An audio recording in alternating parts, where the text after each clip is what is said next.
Brianna Jones. Caitlin Clark gets in the passing lane, goes coast to coast for the E.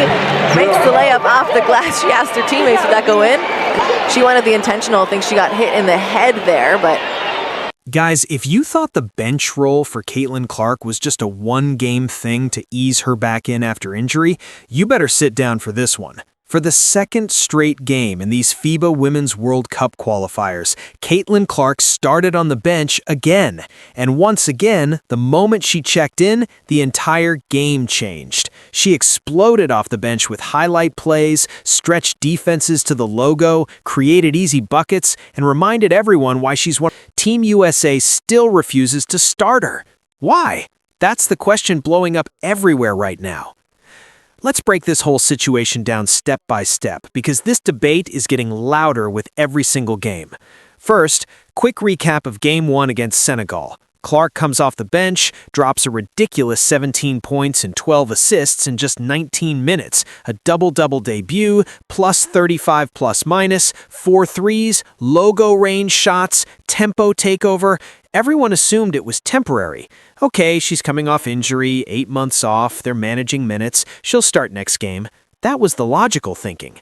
Then, Game 2 against Puerto Rico rolls around. Host nation, loud crowd, tougher test. Starting lineup is announced: Paige Beckers, Kelsey Plum, Chelsea Gray, Monique Billings, Kiki Iriafen.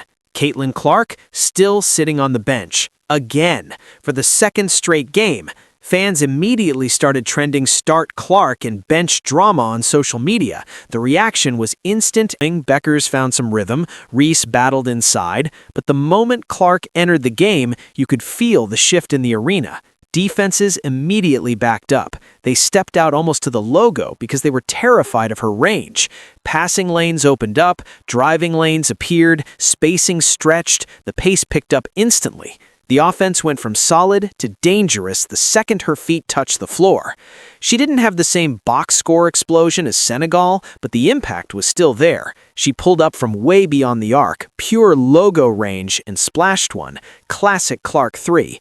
Later, she jumped a passing lane, stole the ball clean, went coast to coast, finished with a layup off the glass, and got fouled, and one opportunity.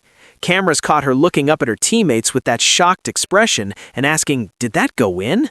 That moment went viral instantly, pure Clark personality mixed with elite playmaking. She even jammed her finger on one missed deep three, but shook it off and stayed aggressive. In 18 minutes, she put up 8 points, 3 rebounds, 2 assists, and a steal. Not the gaudy numbers from Game 1, but every time she touched the ball, the defense reacted differently. Rotations broke, open looks appeared, the second unit suddenly looked unstoppable. So why is she still coming off the bench?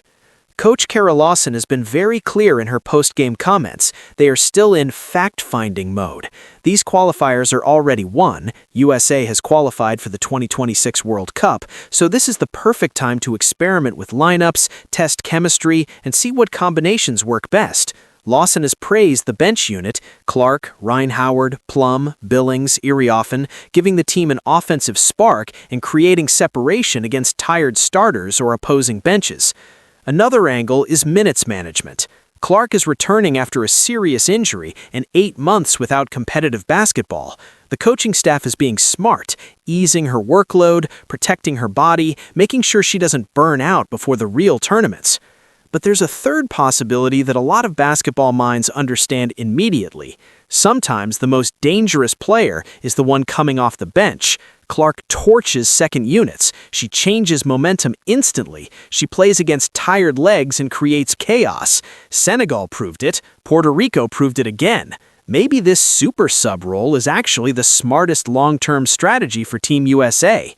Still, fans are not fully convinced. They see a player who changes the game the second she touches the ball. They see logo threes, coast-to-coast steals, defensive stretches, and they're asking the obvious question: why isn't the best offensive creator in the sport starting? Is it veteran politics? Is it overcautious coaching? Or is there something we're missing? The conversation isn't going away because Clark isn't just another role player. She's Caitlin Clark. She's the reason millions of new fans are watching women's basketball. When she produces at this level off the bench, people naturally start demanding more. Let me ask you directly, and I want honest answers in the comments right now. Should Caitlin Clark be starting for Team USA right now? Yes or no? And if you've made it this far in the video, drop benched again in the comments so I know you watched the whole thing. That's how I know the real ones are still here. Because this story is far from over. Team USA still has Italy, New Zealand, and Spain left in this tournament.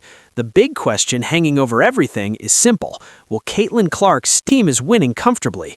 But long-term, heading into the 2028 Olympics, she has to start. She's too talented, too impactful, too special to ride the pine. The coaching staff knows it, the fans know it, and deep down, I think Clark knows it too. This bench drama is fascinating because it's rare. Usually when a player of her caliber is benched, the team suffers. Here, Team USA is still dominating, but the moment Clark checks in, the game reaches another level. That's the power she brings. We're locked in for the rest of these qualifiers. Next game against Italy is coming fast. Will we finally see Clark in the starting five, or will the experiment continue? Drop your thoughts below. Yes or no, should she start? And don't forget to smash that like button if you want more of these breakdowns. Subscribe if you're not already, and turn on notifications so you never miss a Clark reaction video. We expose the real story here, the bench decisions, the rotations, the drama behind the scenes. No sanitized takes, just raw truth. Stay locked in.